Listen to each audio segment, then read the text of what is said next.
and it's not that it's going to be free of pain, and it's not that it's not going to be challenging, but it's going to be the path to wholeness if I follow what he's outlined in the Bible. So welcome to the Christians Who Date podcast. I'm Andrea Alley, and I'm sitting here with two of my favorite people, Callie Christopherson. Hello. And Lauren Bornique. What's up? And we're going to sit down and talk about all things dating, and especially dating in the church, because that is a whole thing. And we're all Christians and we love Jesus, and he's the most important thing in our lives, and we're committed to walking out the values that he outlines in the Bible. But we also believe in going after the things that he's placed in our heart. So if you want to be married, we believe that you should date. Come on. Exactly. We are going to talk about that on this podcast. Yes, we are. Are you guys ready? Oh, we are so ready. We were born ready for this. Are you kidding me? So the way this happened is the three of us have been friends for a long time, and we have this text thread where we just throw everything dating related. I mean, we talk about other stuff, okay? But we talk about the Lord. Dating is a common thread every day. Yes, absolutely. But we talk through it, and we there's some accountability in there happening. Like, should I send this text message? And then, we weigh in, maybe not, or yeah, go for it.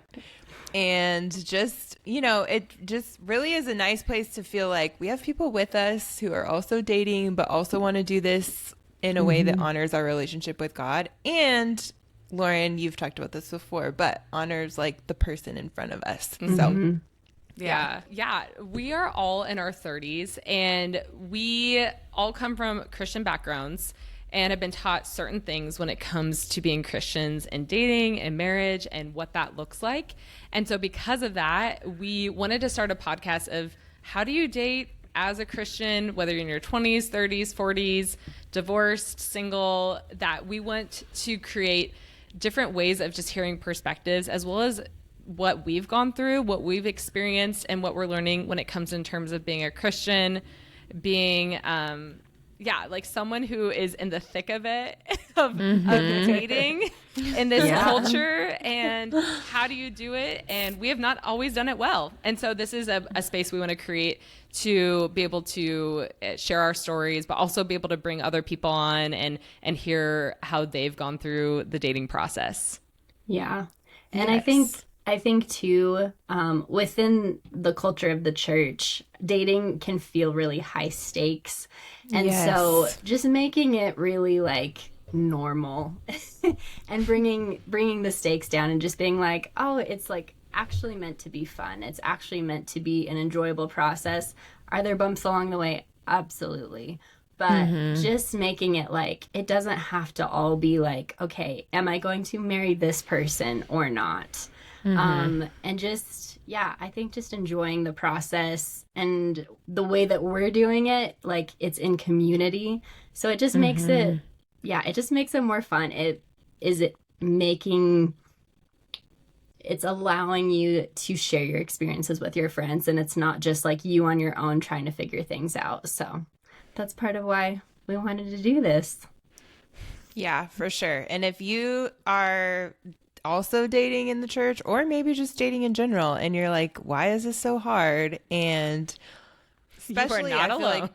You're not alone. Nope. But especially Christians, I feel it can feel why is this so hard? Why does it seem harder sometimes in the church than outside of the church? Why are people weird about it sometimes? And why do I want to get married, and I feel this is a godly desire, but it's not happening. And all those things, we want you to know that we're with you, and we are out there trying. Yes, we are. And it's not always easy, but we think it's worth it. And I've learned a ton, oh my gosh, from just like actually going after it and not just, not doing anything. So Exactly. we are going to dive a little bit deeper into that. So I think we're going to start just kind of giving our backgrounds that we came from as far as dating, because I feel like in the church you have a whole spectrum, right? Like you could be like, are you an I kiss dating goodbye Christian, or are you like a really strict parents who like didn't let you date until you were 18 Christian, or are you the kind of Christian that like maybe your parents wanted you to date so that they could teach you and help you like along the way? So there's just a wide range. I feel like especially our age group, we kind of hit that I kiss dating goodbye culture a little bit, and then definitely purity culture was coming in strong. So anyway, we're gonna just we'll just share like where we came from, because I think all of us where we came from is very different from our like philosophy around dating now. Yes. And our approach and everything. So we'll just dive into that a little bit. So Callie, how did you grow up? What was it like dating for you? Man. So within the church culture, honestly, I feel like we barely talked about like dating itself, but we talked a lot about like boundaries and especially like what not to do. You mentioned purity culture, and that was very big. So there was a real emphasis on like saving yourself for marriage, abstinence, but there wasn't really a reason behind it. There was kind of this idea of like, sex is good inside of marriage, but it's bad outside, which is also kind of like a weird way to shift your brain to be like, okay, like, so it's bad, but then it's good. So it was just, it made for kind of a confusing concept for people. Yeah, like all of a sudden it's good because you're married. Yeah. I'm like, okay. But it's super bad up until then. Yeah, it's like, don't do anything. Now you can do everything. Yeah. It was really Whiplash. kind of, seriously though. So there was a lot of that. And then I think I kind of just picked this up on my own. I don't know if it was necessarily like something someone said, but I definitely picked up the belief of like, there is one person out there for you that the Lord has picked for you. And if you live a pure lifestyle, like you will eventually meet this person and get married, and like, that's it. And it's just kind of like a 1, 2, 3 step program. And it has looked very different than that. And it can be funny, I think, growing up in that culture. And you see people make all kinds of decisions. Some people don't follow it at all. Some people totally do. And really, there is no, how do you even put it? But like, oh, you deserve this now because you have saved yourself and you've done all these right things. Like, it doesn't work like that. It's not like a quote unquote fair system. So there's been a lot of those kind of things that I've witnessed. But yeah, that's the dating culture I grew up in. So pretty great. Love it. Love it. Yeah. You said you touched on a lot of good things there. Thank you. Yeah. We can unpack more later. Always more to unpack with dating. For Always. sure. I had a lot of similar ideas. I feel like I definitely thought that there was going to be the one, and I was like, well, as long as I check all the right boxes, I will get to the point of being, like 24 years old latest, and then and then my spouse, my godly pure spouse, will just arrive because I've earned this. Like you were saying, like it kind of almost makes you feel a little bit entitled. Not that I would have ever admitted that, but yeah, I just felt like it was just going to happen. Totally. So yeah. Lauren, what was your growing up like? Lauren. Oh, the journey. Tell us. I would love to hear. So middle school Lauren, that girl had no boundaries. My parents just let me date. Like I had no even like curfew. So I dated so many guys in middle school, which sounds really funny now. To be like, would I let my children do that? But my parents obviously, I don't know why they trusted me. So from there, I became a Christian when I was 13. And I remember just being like, oh, I love Jesus. But at the same time, I was like, oh, I'm not going to date because I'm like committed to Jesus. But I wanted to date. And I like had all these like good guy friends. But none of us like ever like became really anything. We would just like hang out and maybe go on a couple dates. But I remember when I got into college, I was like, oh, yeah, I'm going to find my husband. I'm going to get married super young. And then after college, I was like, where is my husband? Like, what's going on? Like, I did it. Where is he? I did it. I'm like amazing. I'm an amazing woman. Like, how is he not finding me? And so I had this thing where I started to see people around me fall in love and start to get married. At least I grew up in the Midwest. Like, I don't know, young age, you get married. It's crazy town. And I started to get really anxious. I was like, something's wrong with me. Like, everyone around me is having serious relationships except me. And there was kind of this thing happening where I was going on a journey of my own identity of just who am I as Lauren, like being comfortable in my skin, where I would like somebody, but maybe they wouldn't like me. And it would be like a switch where I'd like kind of fantasize like, oh, I really like that person. And then they would never be interested in me. And so it was this weird back and forth in my 20s where like I didn't ever seriously date. And then turned around to my 30s and I have been dating people and I don't know what happened. And I have had 2 serious, boyfriends and then have gone on a lot of dates and had a lot of conversations. And I feel like it's something to do with like me becoming more confident in my skin and also embracing the process. But I would say when I turned 30, I was like, crap, I gotta like get my act together or figure this out now. And that pressure was very uncomfortable, and I think it led me to make quicker decisions in my dating process because I was nervous about like I'm on a timeline. So I think like when it comes to dating, something that I'm trying to really push against now that I'm dating in my 30s is I've had a couple serious relationships, I was saying, but trying not to put myself on a timeline of like how my dating needs to look. And feeling that sense of urgency of like, okay, I need to date really quickly so I can then get married, so I can then have a family. And so I'm trying to rewire how I date. And that's even what I hope for this podcast is we can rewire how we date to not be on a timeline or have these assumptions or expectations, but we can actually just come as we are and like allow the other person who dates us to be who they want to be and see if we are a good fit. So Yeah, the timeline's the worst. Dre, tell us a little bit about your dating history. Yes. Okay, yeah. I also, I grew up in the church and my parents never said you're not allowed to date, but they definitely did not trust teenage boys, which I kind of get because I'm like, you know what? I don't really trust them either. But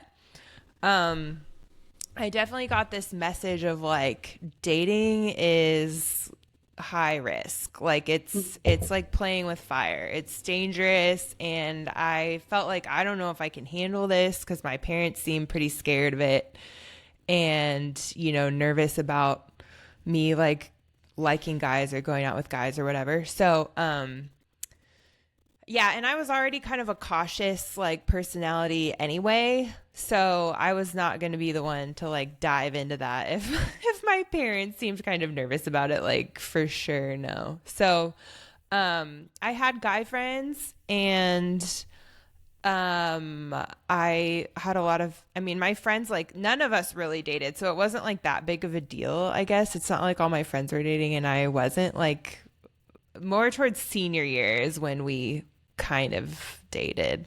And I actually dated a guy for a little bit, but he was like, he had been my friend a long time, so we had a lot of trust built.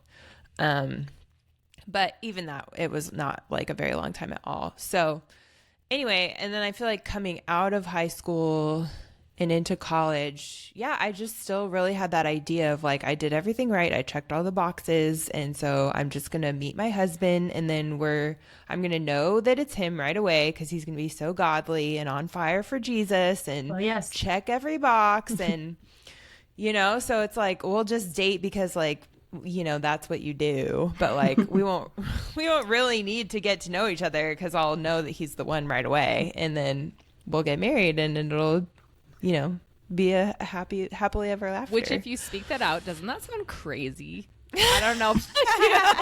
But I'm like, that sounds nutso. But so many people believe that, or they do that. I was going to say, some people, I legitimately feel like it happens like that for them. And I'm just on the sidelines like, how did you make that happen? Like, yeah. But I'm like, how's your communication going? Yeah. It's pretty wild. So, I think I still kind of had some fear. I feel like I carried some fear into dating for a while. And then things didn't really change for me until I started interning for this.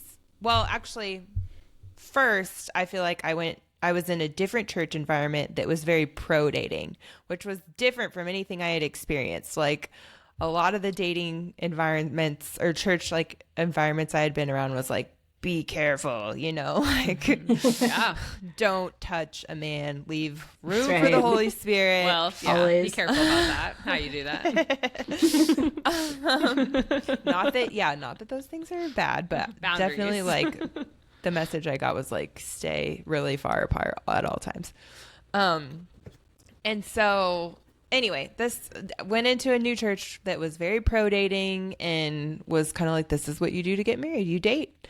And started interning for this organization called Moral Revolution, which if you're listening to us, you should definitely listen to them because there's some crossover. Oh, yeah. But I was writing content for them, and I was writing social media content and blogs for them. And I was like, I can't just be writing this stuff about having healthy relationships if I'm not dating. Like, I need to be pulling from real life experiences and not just saying like, this is how you should do it. But I haven't been on a date in 5 years, So I got on dating apps because I was like, this is, it's kind of like, I don't know. It's harder as a girl. I feel like you can't just, it's a little bit different. Like, I wasn't going to like go casually just start asking guys out, I guess. Like, I mean, I don't know. It depends on the person. That's true. I love asking people Lauren out. does that, but we're not We're, like that. and we're all impressed. You know what? It's to each his own. To each his own. There's all different methods of dating.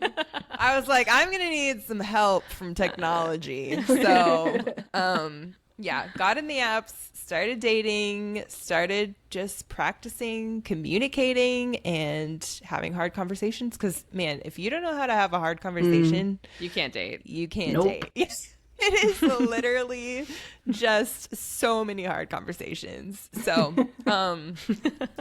anyway, just practice like all those things and learned how I even show up in a relationship, just my personality and stuff. So, that's kind of how it changed a little bit for me, just kind of seeing the people around me have a different philosophy and then deciding like, if I'm going to be, telling people about this, then I need to be experiencing it too.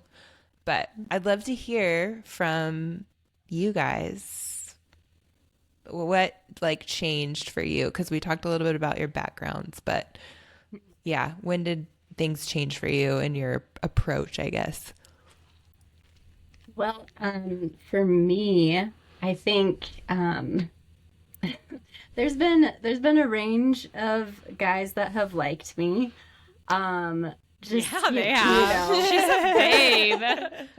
Thanks, We call Kelly the Bachelorette because just any like environment she's in, there's like, I feel like there's guys interested in her. And I love the note to range, because really she has had a range of men. A range of men. Whatever Yes, that, a whatever you wide could, range. a rainbow men. a Anyways. spectrum, if you will, as you have said once. But there's just been times where there have been men that have been interested in me, but there has not been a lot of times where I've also been interested in someone back, which Andrea, I think you kind of touched on that, or maybe, no, it was Lauren. But yeah. You have to have both. It's crazy. It's a two-way street, they say, you know? So there would be times where like guys would be interested in me, but I wouldn't be interested. Or, you know, every couple of years I'd like have a crush, but like nothing would really amount to it. Or there'd just be like sometimes years of just like nothing happening. And so I was trying to figure out like, okay, what are some ways I can show up and be powerful in this area of my life? And this was probably like 2 years ago. I had just moved somewhere new and really didn't like know many people yet. And I was just like, you know what? I just would love to go on a fun date. Like, that'd be really nice. And like I said, I didn't know anybody. So I was like, frick, I think I probably will have to go, what's it called? Download a dating app, which I've never done before. Download. She's like, I don't even know what those things are called. Like, what do you do with the dating app? What is like, it? What is this? What's this app thing? My grandma over here, I've never done it. I just didn't know, okay? She's like, I've never had to stoop to this level before. Oh my gosh. Hey, I'm like, I've been on here for 7 years. I'm just like, finally. Off and on. But we've given Callie space because she's just... Anyways, continue, Callie. Oh my gosh. Amazing. So anyways, I got on a dating app, and at first I was like really like, I don't know how I feel about it, but my sister gave me some great advice, and she was like, honestly, like, you're not going to be any worse off, like, if you go on a couple dates and like maybe nothing happens, like at least you'll have like just tried something. And if you hate it, you can stop, or maybe something will happen and that'd be great. So yeah, it just kind of like I mentioned before, it just took away, I think, the pressure of like, well, this has to like become something. So I was just like, okay, cool. So got on a dating app, went on a couple dates, and it was just like really refreshing. And I feel like it gave me really good perspective and also made me feel like, oh, there are options out there. Like I'm not just like stuck kind of in this cycle of not knowing anyone or seeing anyone. Like it just like, I feel like kind of gives you almost like a bird's eye view of like, no, there are people out there and people like that want to talk to you, and there's people you probably want to talk to as well. So went on a couple dates, and it was just like really, it was just really good. Nothing came from it at the time. But I'm so happy that I did it, and I feel like it set me up well for the season I'm in right now. I'm not currently on a dating app or dating anyone, but like I said, I feel like it just but like I said, I feel like it just set me up well for this season. So yeah. Can I just say that Callie killed it on the dating apps too? She like does. just Thank you, immediately killed it. I was like, wow. So funny. So funny. I was like, dang, she's still single. How? Just Thanks, the guys. banter was like, you need to be able to banter on those apps. And Callie was like, I've been practicing for this my entire life. Like I am ready. I've been preparing for this my whole life, and I didn't even realize. Yeah, So. absolutely. You gotta learn how to chit chat on those apps. You can't just cut straight to the chase. It's crazy. I'm like, we're gonna be having the same conversation over and over again. Like, where do you live? How long have you lived here? Here's my Instagram. Here's my number. Yeah. I'm like, can we just talk about what you ate today?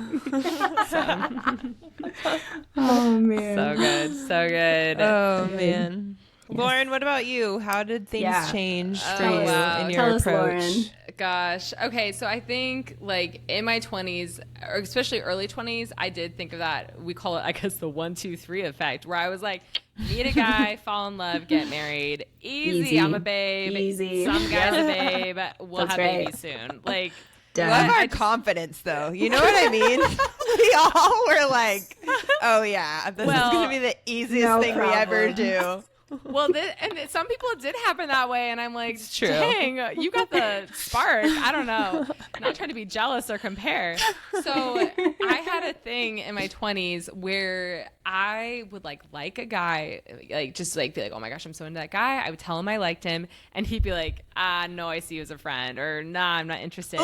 And then he would meet his girlfriend that became his wife. This happened like 5 times. Come on. Like all these guys, and I was like, what's wrong with me? Lauren, And you were so- just preparing them to meet their wives. that is a horrible calling. Yeah. So I think what I learned from that is I was like, I've got to switch my methods. Like, I've got to try new things. So I think something happened in my 30s where I was like, I got to change. I got to try out different things. So that's when I started to be more open to dating apps, just expanding my social circles, like being set up on dates. Like, you had to really let go of my pride. All 3 of my siblings met their partners on online dating apps, and I was like, I will be the one that will not do that. Yes. And so I think I just had to really let go and be like, okay, like if I really want to date, if I want to meet people, I have to be way less picky and way more open to see like that people could be really great. And so I think through getting to date a ton of different people the past couple years, I've learned so much. I've learned so much about what I value. I've learned, I've met incredible people. These 2 have heard so many stories of just incredible men I've met through the process, and not saying that they're the right fit for me marriage wise right now. I'm not dating any of them, but I've learned so much from them. And my goal always when dating someone now is not an outcome of, will you marry me? It's now like, oh, are we actually getting to mutually like benefit each other for whatever time we're getting to know each other, like that you're better off and I'm better off after this. I mean, that's the goal. It doesn't always end that way because it's a 2-way street, as we call it. They get to choose as well of how they want to interact in that relationship. But I think that's something I've really learned is, how can I be a gift to every person and not just try to, in a sense, like use them for my own gain or what I can get out of this. And so that has really shifted in the way that I've dated in my 30s. Yeah, I love that, because you can tell when somebody's just trying to like, they have like a checklist and they're just trying to make sure, see if you check the boxes, you know, they're like, what's your income? What's your life? All are important in certain times, but it is weird when I remember I once went on a date with a guy. He was a barista from Starbucks. I was eyeing him for months, and he Lauren loves asked me out. Starbucks. He asked me out to Starbucks. He asked me out to coffee at another coffee shop, of course. And yeah, you couldn't go to Starbucks. Yeah, you couldn't go. You had to go. I don't even know where we went to some mom and pop shop.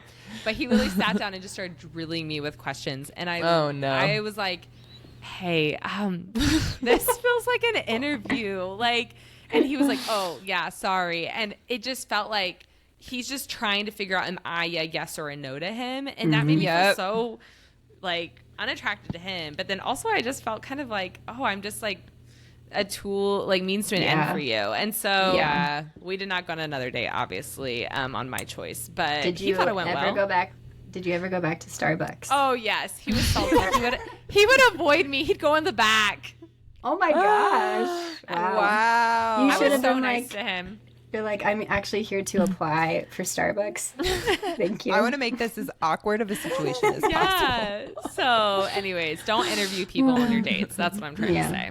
There we go. Can I just say, though, that I love that you just said something, because I think that's, you know, just a little like side tangent, but you're allowed to say things like that on dates. Like, I feel like what happens now is we're just like, oh, immediately no, he's interviewing me, you know, but it's like, no, why don't you just tell him how you're experiencing him? Instead of just like anytime anyone makes any kind of mistake or like is nervous and showing up a certain way, you're just like, oh no, we'll never work out. You know, like you're allowed to like give people feedback. So yes, we all got to grow. Oh yeah, and that way too, it helps him like for the next date he goes on that he's like, like maybe I won't interview this person. Like, it's just helping each other out. That's the hope. Like, yeah. That's the hope. That's the hope. I hope he did take that. I really hope so. Yeah, I'll have to visit that Starbucks sometime and see how he's Yeah. doing. Hopefully he's moved past Starbucks, but I mean, no judgment if not. I love Starbucks. I get it every day. Oh my gosh.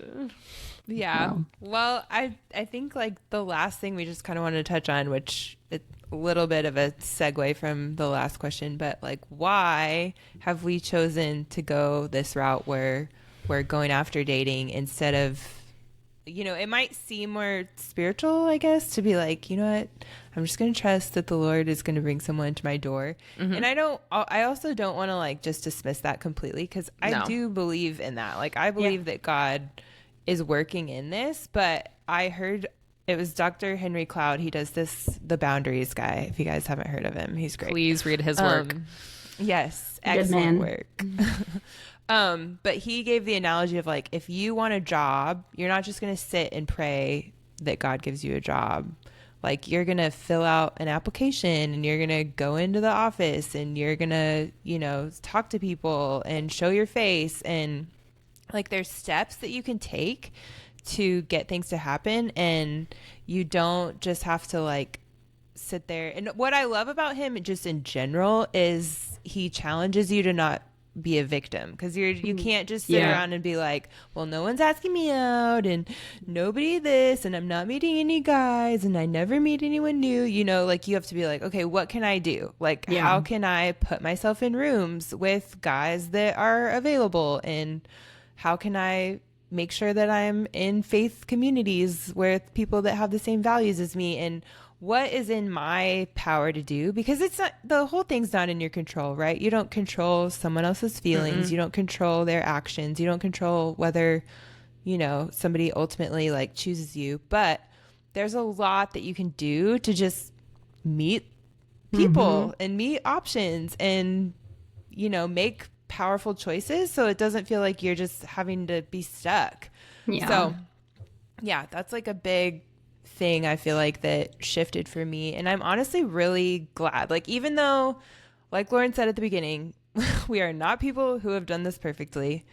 And I, you know, I can kind of look back at my dating, I'm like, wow, it's been a little bit of a mess, which is that's good for We're my all there with you. Yeah. But yeah, yours has been a mess. Yeah. Well, Andrea, woo, look out. It feels like a huge mess to me, because my personality is like, if you can't do this perfectly, knowing exactly where it will lead, like, don't even do it, you know? That's and so right. the fact that I'm a little proud of myself, really, that I like have been willing to even just be like, okay, you know what? It might be a little messy because I'm learning, you know, like I'm learning how to date. I'm learning how to communicate. I'm learning how to not be super independent, which is how I am naturally. Yeah. Oh. I think like what another thing is why like I'm going after dating, why we're going after dating, is so much is changing in our culture, but we're trying to figure out how do we maintain our values, like our first most important value, which is our relationship with Christ, and then continue to bring that into dating, where we see people like throwing out their Christian values altogether when it comes to dating, or keeping it separate. Like, here's my relationship with God, and then here's my dating realm, and they don't touch each other in a sense. And we're trying to say, how do we integrate our faith and our values into our dating relationship? And so that's something I think we're all trying to figure out and navigate, which I'm so thankful for Callie and Andrea. Like, we've just been going after like processing with each other, reflecting, and really being willing to fail and mess up and be messy in our dating relationships, and taking risks. Like, we have all taken so many risks. I feel like I've gotten rejected so many times, but I'm building in this confidence of like loving who I am in the process of like, oh, I'm not rejected because that guy thinks I'm like unattractive. It's just like there's not a good fit, or there's not a good vibe. And so every quote failed relationship I've had, I'm like, well, how do I grow from that and reflect so I can like hopefully, you know, bring that into the next person that I date. Yeah, I don't want to be a serial dater. Yeah, I don't want to date the rest of my life. The goal is like I find someone who I would feel fit for marriage. But I think there's like a lot of ways that we're all like getting closer to that because of our dating experiences and what we've learned and how we've grown from it. Yeah, I think just, and I mean, we touched on it already, but just like, how do you date well? Like, what are like the lessons that you're learning in your interactions with men? And how can you like leave each other better off? Like, if it doesn't work out, how can you be like, okay, these are the gifts that I experienced while I dated this person? Because that is what dating well is. It's not like, oh, I met the man that is now my husband. Like, great, we all want that. But like, how can you bless the person that is in front of you? How can and how can you give feedback? Like, that is something that I tend to do on dates. Oh yeah, queen of feedback over here. I've hardly ever done that. I don't have the guts. Callie has the guts. You did though. You did it with the Starbucks You did to guy. the Starbucks barista. What are you talking about? Yeah, that's true. That's true. You did it before me. I have a list of people I need to give feedback to then. Yeah. I You're call like, them up tonight. Get ready if you're listening. Like, let me reach out to all these people. Well, Callie, how have you given feedback? Because that is a weird thing to do. Like, I'm like, I don't know if I'd just be like, let me give you feedback. You know, that would kill the date. That's exactly Fair. what Callie says. Yeah, I'm like, well, let's just cut to the chase, man. I need to give you some feedback.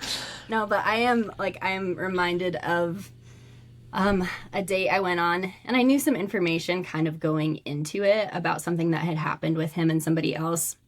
So I went into it, and towards like the end of the date, I was like, hey, like, I'd love to talk to you about something. I brought up the situation that happened, and was like, I would love to hear like your side of the story. He tells me his side of the story. We talk back and forth a bit. And then just kind of were like, okay, like, honestly, I think we need to call it because of the situation. And he was like super respectful. It was a really good exchange. And like, we had been like, okay, this isn't going to go anywhere else. So I was like, is it okay if I give you some feedback? I definitely asked. Kind of laughed and was like, why not? So I was like, awesome. Good for him. Yeah, I was proud of him because our conversation before that was not easy. So way to go for him to just be like, okay, sure. And I just brought up a couple of things like in our like texting, he would be pretty flaky and he'd say like we would meet up or make plans and then just not follow through. And I just told him, I'm like, hey, like these are some things that I noticed, like in the future for the next dates you go on, like if you could work on just being like consistent and following up, like that would probably be really helpful for your dating. And he was like, yeah, you're right. Like I need to work on that. And I don't remember what else I said, but there were a few things. But I laid them all out there and then that was it. And it was, it was a really good experience. So, yeah. I want to note something with that, Callie, that I really like that you did is this situation was more about helping that person in front of you. Like, you're not just like, I'm calling out your crap. You literally were like, hey, I first want to understand you. I want to hear more about like your perspective. Okay, we're probably not going to date because of this situation, but like if you want some feedback to help you in your future dating, here are some things. And so again, as you see, some of these, like some people just like ghost each other, you know? And we're trying to invite in, there's like a relationship building aspect, a way of like helping people around us as we date. It is not just like this flaky little thing when it comes to us and our dating. Like we were like, oh, we actually want to be mature in our dating and enjoy it and have a great time and have fun, but also see that other person thrive that we're getting to know. Totally. Yeah. And I'll say this about Callie too, is she is like non-judgmental. Like she will listen and ask questions and really work to understand people. It's not like she's making snap judgments. So, you know, just to give some more context to who she is as a person. Wow, just gassing me up over here. Amazing. Thanks. Yeah, if you could compliment me now on the podcast. Yeah, no, Andrea, I'm just where kidding, do I I'm even just kidding. begin? We'll think about it. We'll have a whole episode. I thought I dedicated. told you guys to come prepared with notes Like, on I how to have- compliment me. Nice I'm gonna to think meet about you. it for a little bit. But I was gonna tack on to what you said, Cal, because you were like at the end of a relationship. But I think another thing I've learned from dating more in my 30s and having longer term relationships is like within the relationship, you can confront things. You don't have to just be like, oh, this person's late all the time. Like, that's a no-go for me. Like, just be like, hey, or like you were saying, kind of flaky. Like, be like, you know what? It actually, like, kind of is hard for me when you don't get back to me, you know, within this amount of time or whatever. And it would help me a lot if you know, were a little more intentional about your response time or whatever. You can, you know, phrase it better than that. But yeah, just, you don't have to like just be stuck and just assume that like the person in front of you is going to know how to love you and make you feel Totally. safe and be in a relationship with you right away. Like, you can tell them how to make you feel safe and tell them how to be in a relationship with you and tell them how that you feel loved, because Yes. you know, they're learning too. So I love that. I don't like treating people like they're disposable, you know, like Yes. I like being like, here, I'm going to help you out, whether that's being in a relationship with me or being in a relationship with someone else in the future. And we're all open to that too. Like, you know, Yeah. feel free to call us out. I was gonna say with that, the more that the three of us have dated people, I'm seeing that things are becoming less and less high stakes. And not Yes, saying yeah. that it isn't important. Every person, like, there's some dates we're like super stoked that we get to go on. There's some we're like, oh, this will be interesting. But it's like we're becoming more comfortable in the process. And, Yes. and being Yeah. open to not controlling the process of dating, whether it might be one date, whether it might be a couple weeks or months, or we get into premarital, like, there is a process and there's a time for everything. And I think we're becoming more comfortable with like standing up for our values, being our authentic selves, and then also allowing that person to let themselves kind of for us to get to know that person. Like, it's like an exploration, and we're not just summing them up in like one date. Yeah. And so I think that's a maturity the three of us have like gone through when it comes to dating, probably just because we've had plenty of conversations and experiences. And I am thankful for that. Like, I'm thankful for the ways all three of us have gotten to develop as women, as Christians, and then also get to meet incredible men around us. Yeah, totally. I was going to say too, like, even though we've talked about how we've, you know, been kind of messy in some ways and haven't done it perfectly, we are all like, we're going after, like, we've said it a little bit, but dating with biblical values. Like, we're not like, oh, I'm 30 and God didn't come through, so I'm just going to do whatever I want now. Like, we're like, no, his standard is his standard. And if he's God and if he loves me the way that the Bible says he does, then his best is, you know, he's telling me how I can have like the best, healthiest dating life possible and what's going to be the best for my heart and my well-being. And it's not that it's going to be free of pain, and it's not that it's not going to be challenging, but it's going to be the path to wholeness if I follow what he's outlined in the Bible. So Preach. Yeah. Yep. Yeah. Thank you. Thank you. Good stuff. Good Get stuff. that girl a Okay. microphone. Oh, she already has one. I just carry this around with me Yeah, actually it's now. I believe it, actually. Yeah. We were I'm like- we were made for this. I'm Yeah. at coffee shops like, I have an announcement to make, everyone. Just have some things to say. I'm a Christian who dates.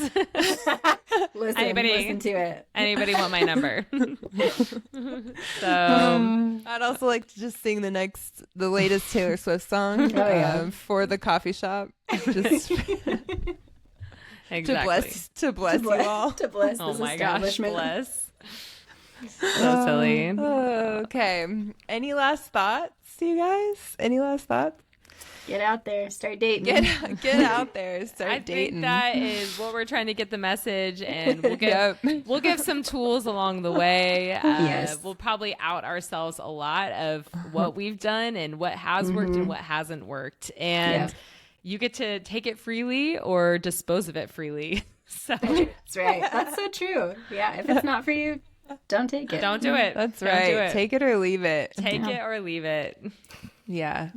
Yeah. Well, if you're listening, we love you. We're glad you're with us. And we will catch you next time on the podcast.